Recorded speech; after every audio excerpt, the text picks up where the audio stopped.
In this video lecture, we're going to continue our discussion of the muscle contraction. And last time we left off, we discussed how the nerve impulses are stem from our brain and spinal cord, and they go to our neuromuscular junction, whereby we can finally have this upstream release of calcium into our axon terminal that causes a fusion of those vesicles with the axon terminal membrane. And we have acetylcholine binds to acetylcholine receptors, causing an influx of sodium, action potential down our sarcolemma, and then finally we have the release of calcium inside our myofibrils to bind to those actin blocking sites, then allows the exposure of myosin to bind to actin. And what do we form when a myosin binds to actin? Good, we form a cross bridge, and this cross bridge formation is when we can initiate contraction of our skeletal muscles. So let's write cross bridge. And once again, we just mentioned it as a review, initiated by the presence of calcium ions inside our myofibril. And this will change, once again, will change the conformation of the blocking proteins on actin to expose the binding site for myosin to bind to actin. Okay, so it changes the conformation of blocking proteins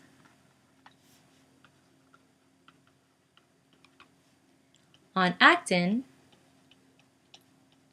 which then will expose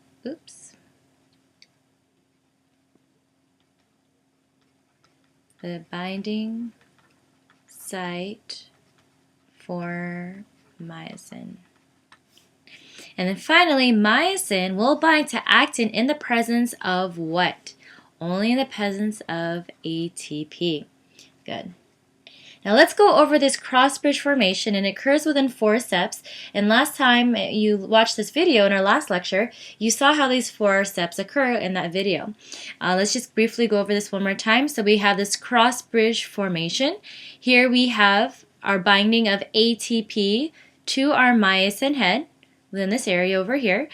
ATP will hydrolyze, meaning it's going to get broken up into ADP and phosphate. And when it does this, once this breaks this up, what happens? Myosin will bind to actin. Here's our myosin head. It's going to bind to actin. This phosphate molecule is going to get released, and that's going to cause this attraction between myosin and actin to become much stronger. Now what happens? Then step 2, ADP is going to become released, and when that happens, we have the power stroke. So now myosin head is going to walk along our actin, meaning it's going to push our actin forward. Okay, and here's our sarcomere. Let's just draw this really quick. Here's our actin. In the middle here, we have our M line. This is myosin, much darker over here. And so here, myosin head is over here. We'll draw it a little longer. It's going to walk along our actin, and it's going to push actin towards this direction. These myosin heads are going to push actin towards this direction. And what happens over time? The length of our sarcomere is going to get much shorter, and we're going to have more overlap of that myosin and actin filaments. Okay, so here's the second part, power stroke. Third phase, we have the cross bridge detachment, and only in the presence of ATP. So ATP is needed in order for myosin to detach from actin. So ATP is going to attach. This is going to cause the detachment of actin from myosin, and now we have reactivation of our myosin head. This is going to hydrolyze one more time to form our phosphate and our ADP. And that's all going to occur all over again.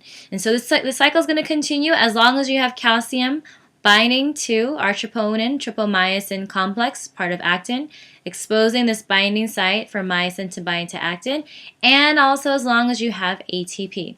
And if you want to go over this one more time, the video, cross-bridge cycle, that's found in your LaLima page. Now that we have a solid understanding of how contractions occur, let's see how this can be applied to something that we know, such as rigor mortis. And rigor mortis, what that is, it's one of the recognizable signs of death that causes the limbs of the corpse to become still and difficult to move or manipulate.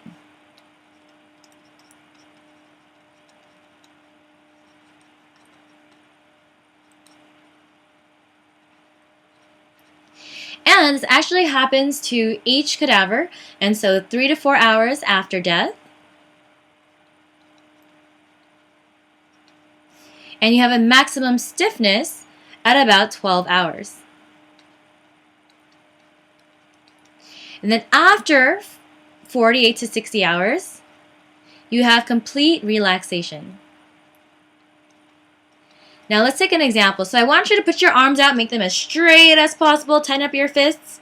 Okay, and so this is an example of what someone can look like if they are in rigor mortis.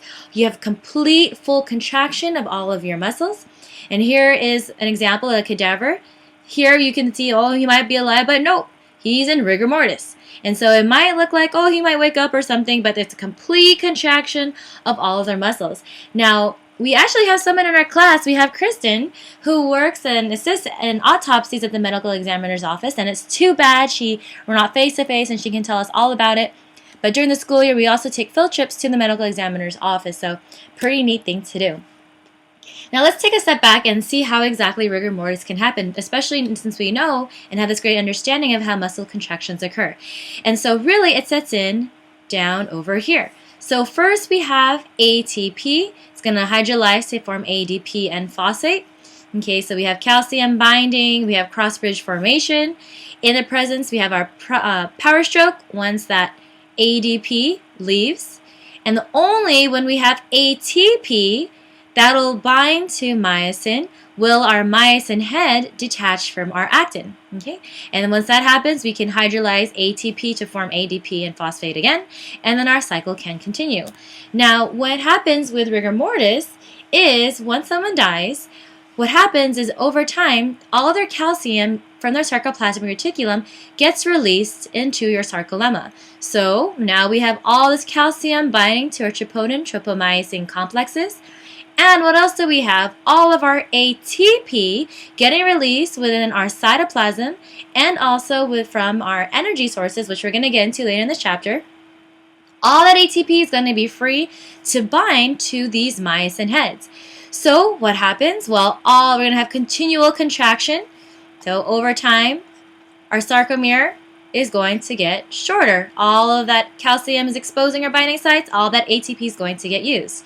Now, remember, the only way we can detach myosin from actin is if we have a new ATP source. Well, what happens when someone's dead? You're not going to regenerate any more of that ATP. So the last ATP molecules that are present are going to bind to our myosin head. Then we have no more new, so it's pretty much going to end over here. Okay, so we're over here, cross-bridge formation. We have no ATP molecule to bind and cause the detachment. So what happens? We're in this state of contraction, and that's what gives rise to rigor mortis. Now, other interesting things. So why is it that it starts dissipating after 48 to 60 hours after this death? Well, after a while, what happens to the rest of your proteins? There's no oxygen. Our proteins are going to start dying. As our environment's going to become more acidic, lots of carbon dioxide. And so really, it's just a deterioration of these proteins and all these myosin heads that are eventually going to cause relaxation. So it's going to become force. So this is going to start deteriorating. All these are going to start deteriorating. And that's when you finally have that relaxation. How is this used in forensic pathology? So it can be used to determine the approximate time of death.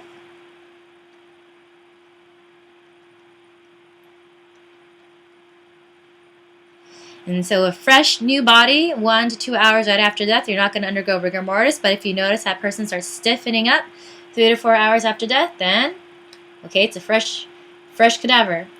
Also looking at the position in which the body is found, because if a person dies when in fetal position, so here's the head, you know me, I can't draw. Here's the legs, fetal position, okay. Oops, okay, hands, arms hugging itself. Okay, so this person dies, 3 to 4 hours, undergoes rigor mortis. But let's say that the murderer says, oh, I should probably move the body. Well, moves the body, puts this person on his back. Now this person is laying on his back, but his legs are still in that locked position. So it's still going to be in that contracted position.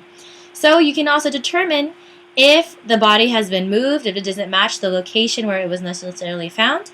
Also, temperature plays a role in how fast this is going to start decomposing. So we can start breaking this down faster or slower, depending on if you're in a hot, warm setting or somewhere that's cold. So lots of applications for knowing how your muscles contract. Pretty cool, huh? Okay, let's continue with this idea of contractions of skeletal muscles. And the last time we mentioned that muscle fiber contraction is an all or none response, meaning that you can have a stimulus to contract or you don't reach threshold to have the contraction of your muscles. Within a skeletal muscle, not all fibers may be stimulated during the same interval, and because of that, we can have different degrees or graded responses of your skeletal muscle shortening.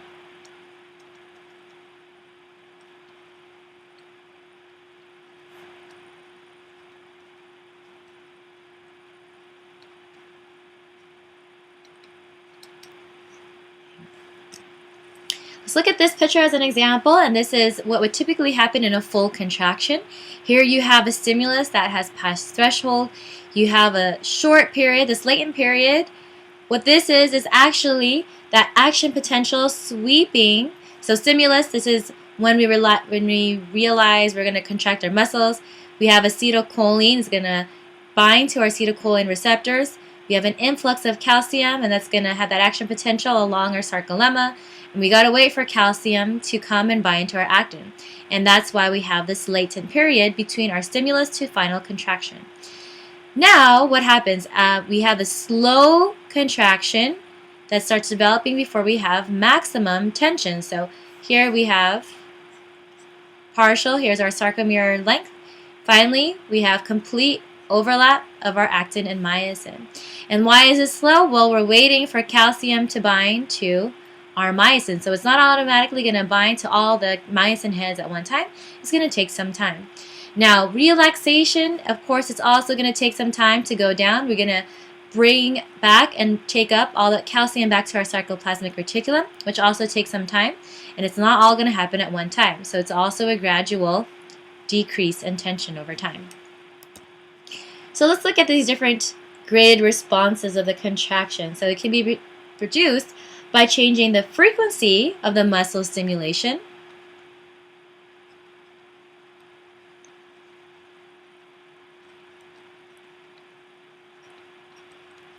and also the number of muscle cells being stimulated at one time.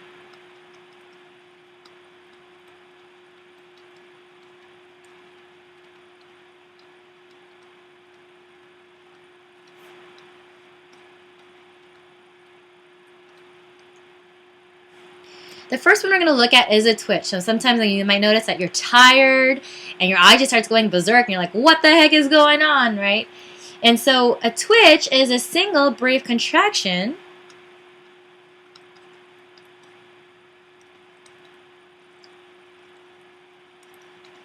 that's not considered to be a normal muscle function.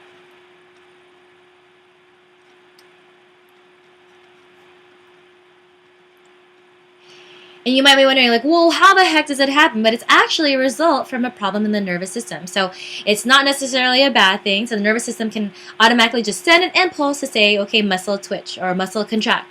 And so that's what a twitch is. So here you have a single stimulus, really brief and short, causing that brief moment of tension. And that tension that you feel is a contraction of those muscles. Second type of graded response we have is summing of contractions, and this is when one contraction is immediately followed by another contraction. And so here, if your muscles, here's your, okay, time out. Okay, let's see now. We have actin, here we have myosin. Okay, so here for the first part, your first contraction, what happens? You have crossover, so this one is going to have some of that crossover between actin and myosin. But because you don't allow full relaxation, you're not going to go back to this state.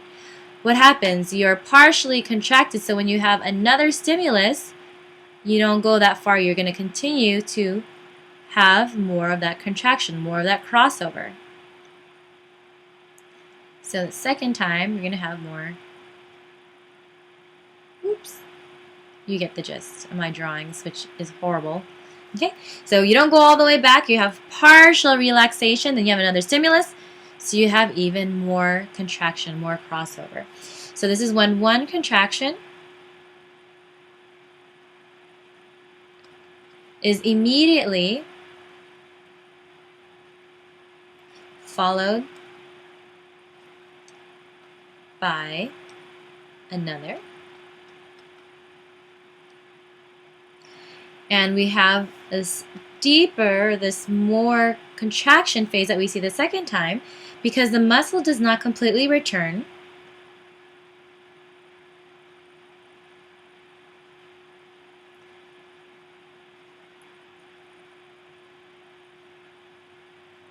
To a resting state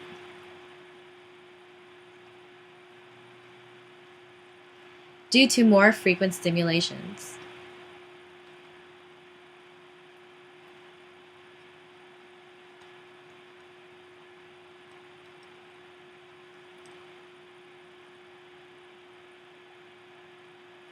Now, an example when this can happen is when the nerve system, you'll have nerve impulse that are continuously delivered to your muscles at a very rapid rate, and the muscles don't get a chance to relax completely between each stimuli. So over time, the contractions will become stronger and smoother. The next type of graded response we have is the unfused or incomplete tetanus, and this is when we kind of like summing of contractions, except that we have more nerve stimuli that arrive at an even faster rate.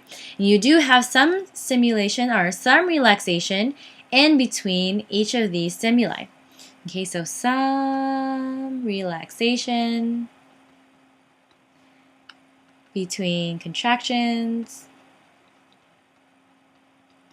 but nerve stimuli occur at an even faster rate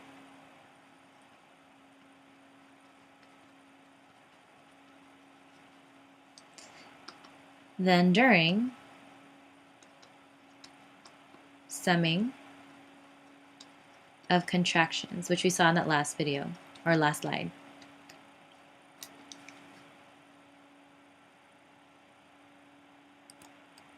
Then finally, the last type of contraction we're going to look at is a fused or a complete tetanus.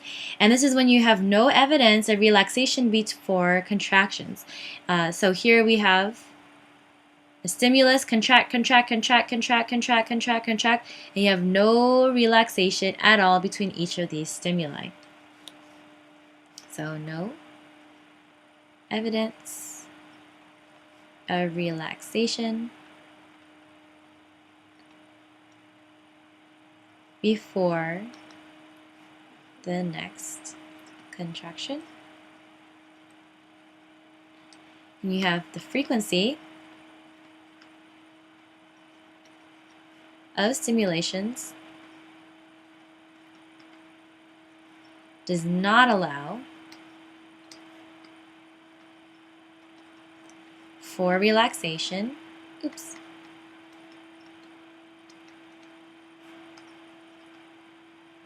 Between contractions. And here what you have a result is this nice, smooth, and sustained muscle contraction. One example of this is I want you to go into your plank position. For those of you who worked out, well, of course you know, I don't, but I'll do it with you. So we're going to this nice plank position. Your arms are stretched out nice and straight. You're holding your body up very tense, okay? So your arms, all of that's in that fused, complete tetanus, continuous contraction and stimuli to extend and contract your arms. Now we've noticed that our muscles can respond depending on the type of stimuli. So we can have summing of contractions or we can have that fused tetanus. And what we've also noticed is that our muscle force will depend upon the number of fibers that are being stimulated.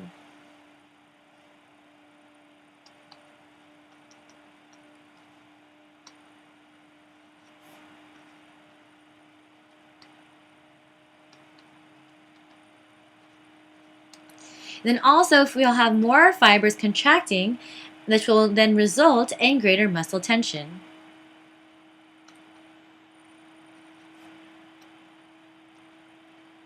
Meaning that here we have more of the contraction, we're telling our muscles to contract, and because of that, our sarcomere length is going to become shorter, and that in turn will then make our muscles more tense. We have more of that overlap.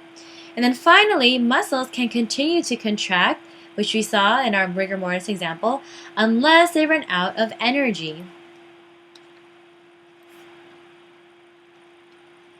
Oops.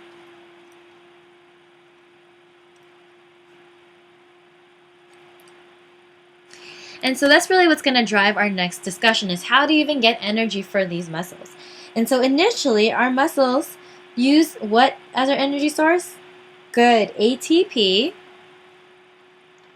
That's already stored within our sarcolemma, stored within our skeletal muscle tissues. And all this ATP those bonds will be broken to release those energy. However, within our muscles itself, we only have 4 to 6 seconds worth of ATP that is stored. And because of this, we need other sources and other ways to generate all this energy for muscles to contract. So the three ones that we're going to look at creatine phosphate,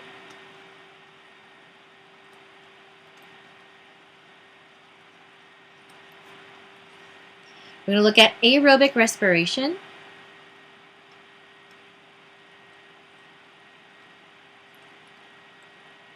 and then finally we're going to look at anaerobic glycolysis.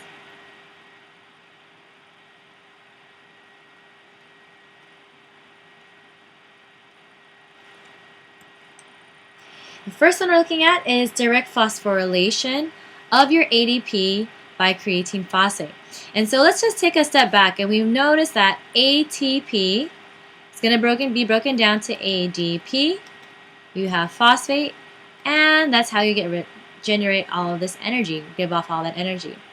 So how do we regenerate this to go back to here? And the easiest, fastest way to do that is by creatine phosphate. So you can think of it as creatine with a phosphate attached to it. It's going to come together with your ADP. It's going to lend over its phosphate to, so here's, we're going to minus the phosphate, we're going to add a phosphate here. Now we're only going to be left with creatine. And here we're going to have our regeneration of ATP. So muscle cells store creatine phosphate, and it's because this is that high energy molecule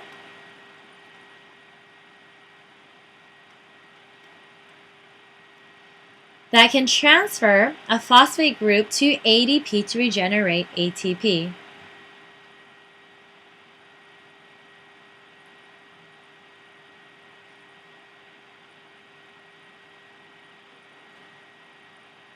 Oops.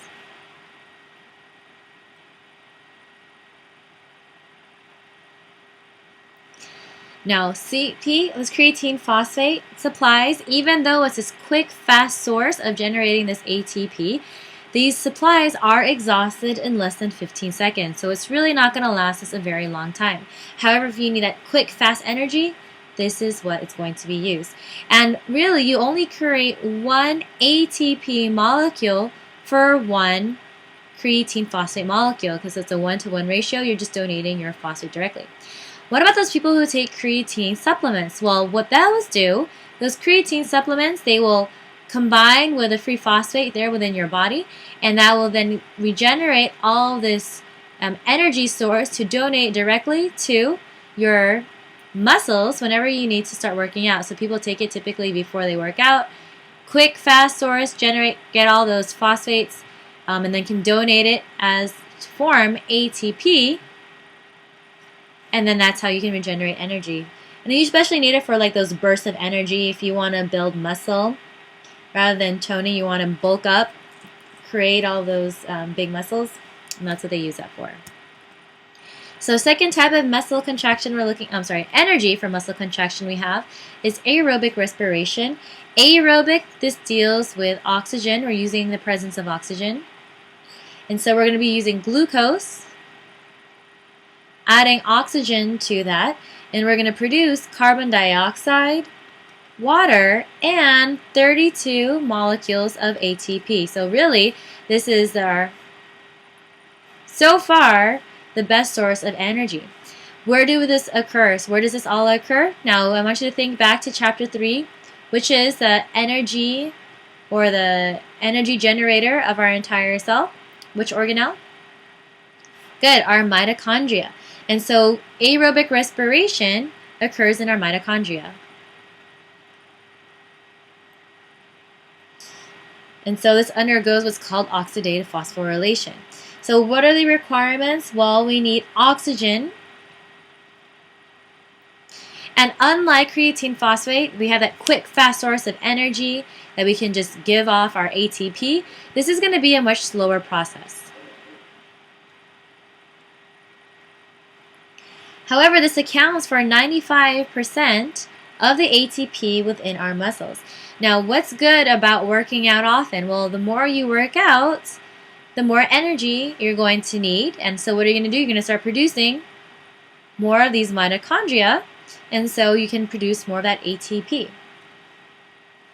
Now, how long does this last? This will last you hours of ATP. And so this is a quick illustration of how this all occurs. We actually have aerobic respiration occurs into, it's going to enter into our mitochondria. It's going to occur what's called the citric acid cycle, or we also call it the Krebs cycle. You do not need to know this for your exam, but I just want to show you and illustrate what it kind of looks like. There's lots of pathways, lots of things, molecules that are involved to donate and accept protons and electrons and regenerate all of this ATP.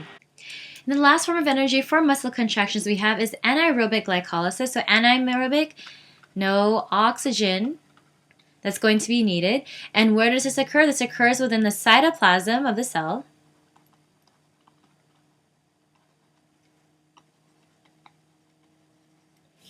And what do? We take glucose.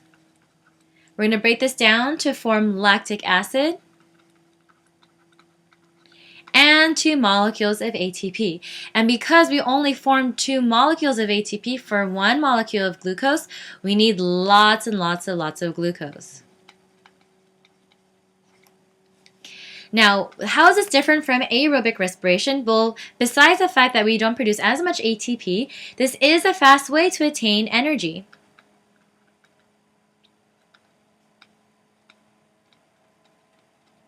And so far, what do we see? What is the fastest? We have creatine phosphate because we have direct phosphorylation. Second thing we have is going to be anaerobic respiration. And then finally, third source of most gaining energy we have is aerobic respiration. So which one gives us the energy the fastest? Creatine phosphate, anaerobic, and then aerobic. And then of course, which one produces the most? We have aerobic, then anaerobic, and then creatine phosphate. Okay, so we have only 5% of our ATP is produced in this way. And now a couple of other things too. So some people always wondered, well, why is it that after I've worked out, immediately I feel this burning sensation when I work out? What is that caused by? Well, some studies say that it's not because of lactic acid, and some studies do. And so according to one article, lactic acid plus metabolites will give rise to that burning sensation that you do feel when you overexert. And so how do you increase its acidity? Okay, lactic acid, that in the name or gives it away, it's an acid. And so increasing lactic acid will increase lactic acid will in turn increase acidity in your muscles. And what will happen? Well, the slow activity of the cells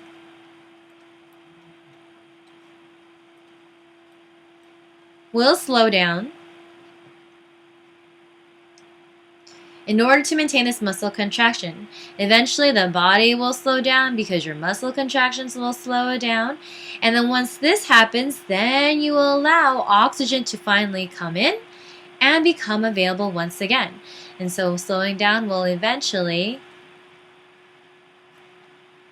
allow oxygen to become available, come in, and then after that regenerate more of that ATP through aerobic glycolysis.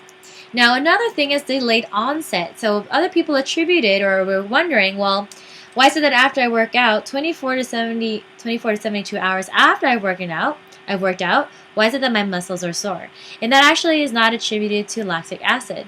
That is attributed to all of your muscle tissues. And so you have your actin and myosin, your not only as you stretch those out, the surrounding tissues, you remember your endomysium, perimysium, all that's also getting stretched out too. So you can create rips and tears within those and also with your ligaments and your muscles. And what happens is now you create inflammation.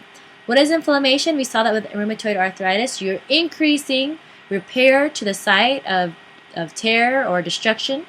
And what happens over time is because you're increasing all these white blood cells, all these repair cells needed, you're also going to start stimulating nerve cells that are surrounding these muscle tissue cells, and that's what's going to give off the sensation and tell your brain and spinal cord that there's pain within the area.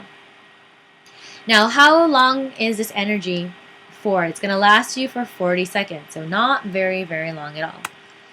Okay, so next thing we're going to look at is muscle fatigue and oxygen deficit. So what is muscle fatigue? It is result when you don't have enough oxygen. So it results from an oxygen debt. And that's because oxygen is required to get rid of accumulated lactic acid. And so muscle contractions, if you increase the lactic acid and you don't have a lot of ATP, your muscle contractions will become less.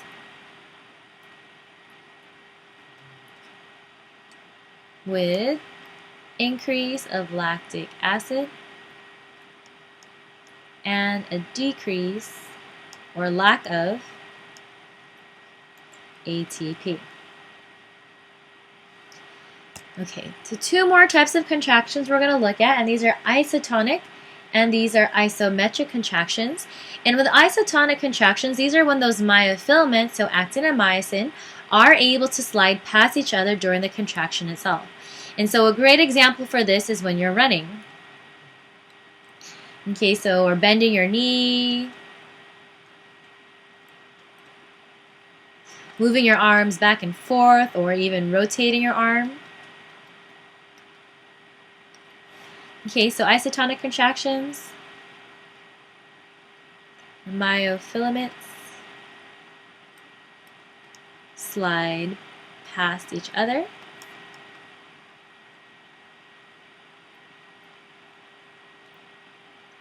During your contraction.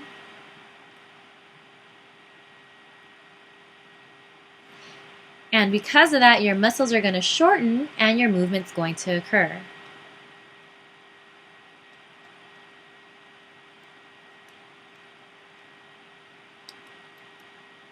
Now, isometric contractions, this is the complete opposite. This is when you'll have tension in the muscles that will begin to increase.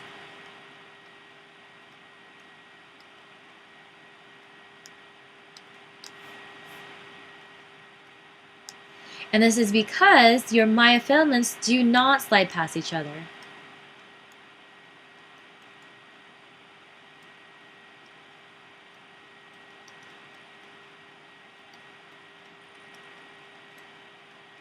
And I want you right now, hold your fists really tight, right? So what are you creating? You're creating lots of tension. And why is that? Because you've contracted your hand as much as you possibly can. There's no more room for your muscle filaments, your myofilaments in your muscle hands to slide past each other. And so this is an example of that isometric contraction. So the myofilaments do not slide past each other. And also the muscle then is unable to shorten or produce movement. Oops, and there is my battery source.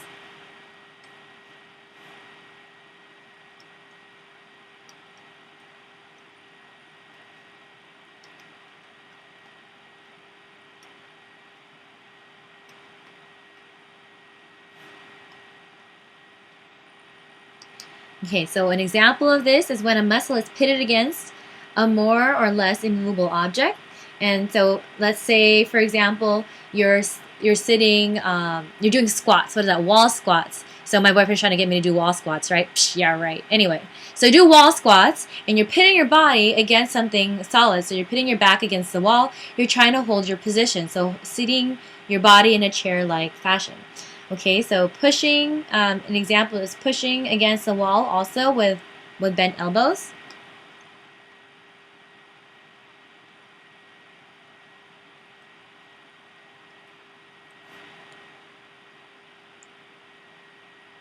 Or doing, oh, that's what it is, wall sits. Wall sits? You guys know what I'm talking about. Oh, wall sits. Okay.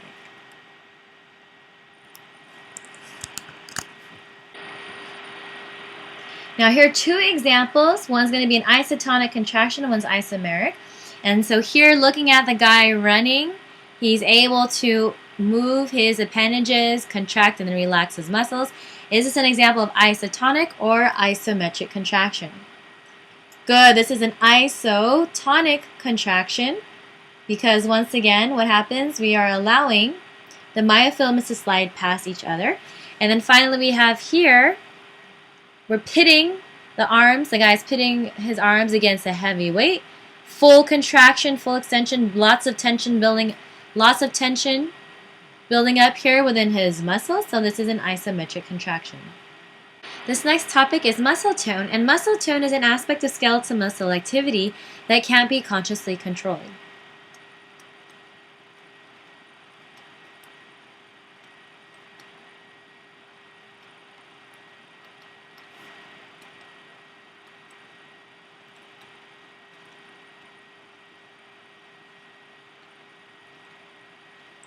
So really, what is it? Well, it deals with having some fibers being contracted even when you think or believe your muscle is relaxed. And so right now I want you to put your left arm to your side and relax it completely.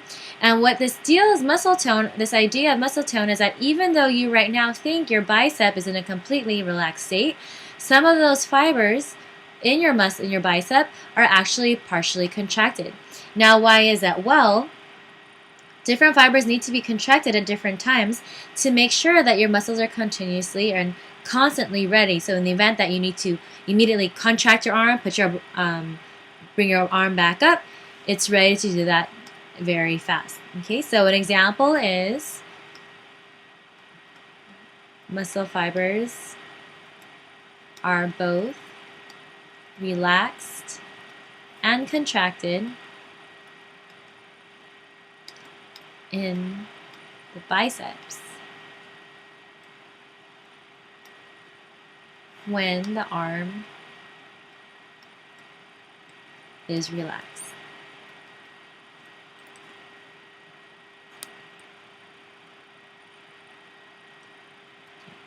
This next topic is looking at how exercise really helps your muscles. And so exercise increases muscle strength and endurance, and it also has other beneficial effects on your body. The first thing is that it increases blood supply, and especially bringing all that oxygen towards your cells and your tissues.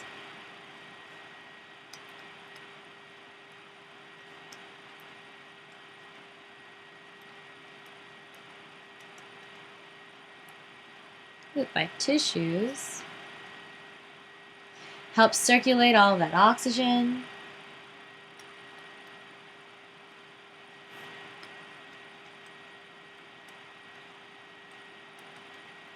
And this is especially true of someone who does lots of aerobic workouts. If you run, if you do endurance training or anything like that. We mentioned earlier you're going to form more of that mitochondria. So you're going to have a lot of that free energy ready for you. Another thing is that you also increase the metabolism of your body, so you make your body's metabolism more efficient.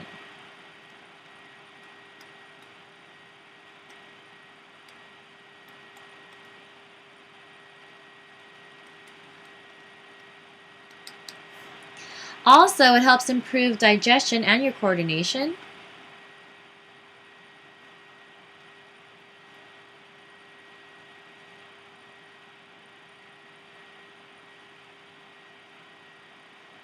And then one of the last things we're going to cover, but of course not the least, is clearing your fat deposits from your blood vessel walls.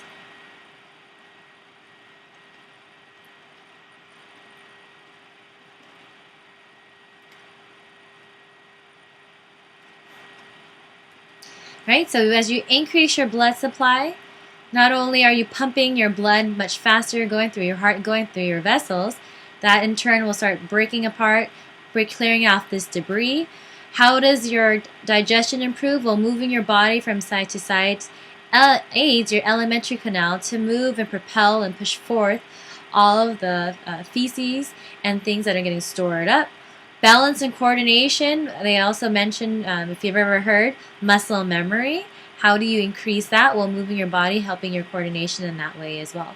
Okay, so and of course, the more you work out, you're not going to store everything as fat. You're going to increase the breakdown of all the stored nutrients and help free it up to use for your ATP generation.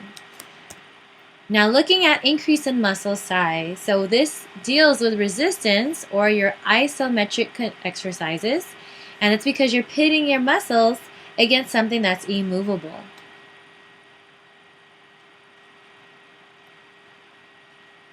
And really the key for this is to force your muscles to contract with as much force as possible.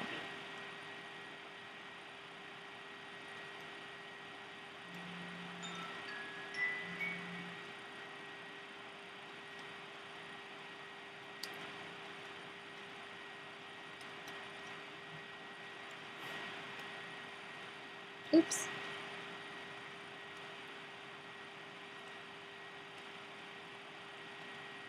And really, this is why creatine phosphate comes into play. You have that quick burst of energy, all that free energy, ATP needed, in order for you to have and generate and create all this fast contractions needed. And so you also have enlargement of individual muscle cells.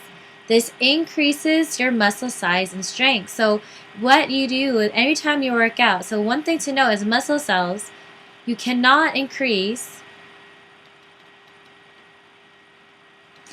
the number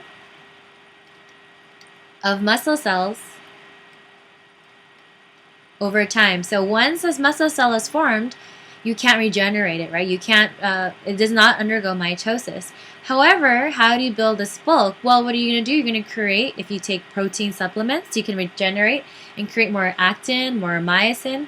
But also what's important is you're going to start reinforcing all of your muscle tissues and your cells. And so what do? You're going to start creating more you're going to create and regenerate more paramecium, more endomysium, and that helps create and build up more of this bulk and mass that you see for people who have really large muscles.